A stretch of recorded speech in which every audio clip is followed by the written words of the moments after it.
কত সময় রাখা লাগছিল ওই আইসিইউতে? আইসিইউতে তো 3 দিন ছিল। 3 দিন ছিল না?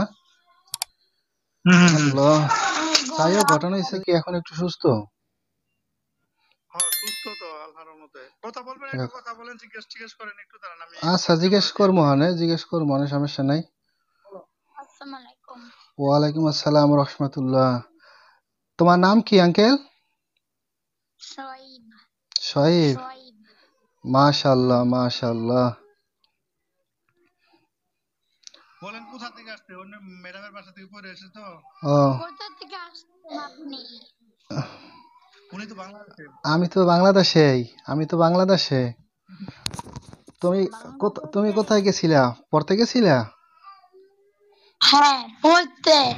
ও, আচ্ছা ঠিক আছে। পড়তে তো আচ্ছা, কার যাক। বাসায় গেছিলে বলো? ম্যাডামের বাসায় গেছিলাম। ম্যাডামের বাসায় গেছিলা? পড়ছো কি? আমি ম্যাথ আর সায়েন্সটা পারি। ও, আচ্ছা। হুজুরের দিকে তাকায় বলো। আমি ম্যাথ আর সায়েন্সটা পারি। আচ্ছা, ম্যাথ শোয়েব। আর সায়েন্স পড়ছো? শোয়েব, হ্যাঁ। শোয়েব আঙ্কেল, তুমি সূরা ফাতিহা পারো? বলো কাকে এত পারি? বলো পারো? আলহামদুলিল্লাহ। বলো, একটু বলো, একটু শুনি আঙ্কেল। জোরে বলো।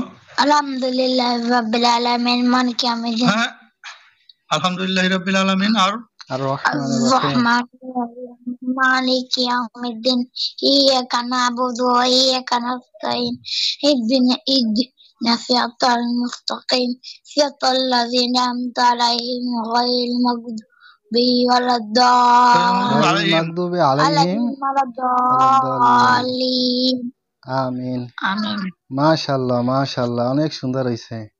তো ভাইজান, শোয়েবে কত সময় রাখা লাগছিল ওই আইসিইউতে?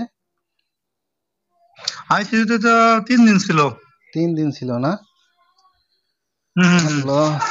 যাই হোক, ঘটনা হয়েছে যে ওই যে আমার সাথে ভাইজান, ফেল ছিল না। হ্যাঁ, আমি একটা হ্যাঁ। বলি। আমাদের দেশে কিন্তু অনেক লোক আছে যারা এই প্যারানরমালের সমস্যায় যারা ভুগতেছে, হ্যাঁ, জিনের আক্রান্ত।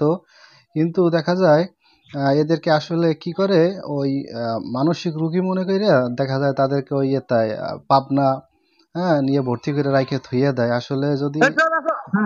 আসলে যদি তারা এই জিনিসগুলো একটু করতো, বিশ্বাস করতো, হুম। কোরআন হাদিসে অসংখ্য বার জিন জাদু সম্বন্ধে আলোচনা করা হয়েছে। এমনকি 114টা সূরার মধ্যে একটা সূরা আছে সূরা জিন নাকি?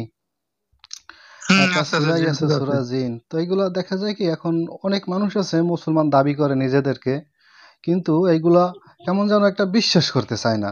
অথচ সে পবিত্র কোরআনের একটা আয়াত অবিশ্বাস করলো, কত অসংখ্য আয়াত অবিশ্বাস করলো। একটা আয়াত যদি কেউ অবিশ্বাস করে তাহলে তো তার ঈমান থাকে না, তাই না? হুম। সেইটাই আসলে। ঠিক আছে।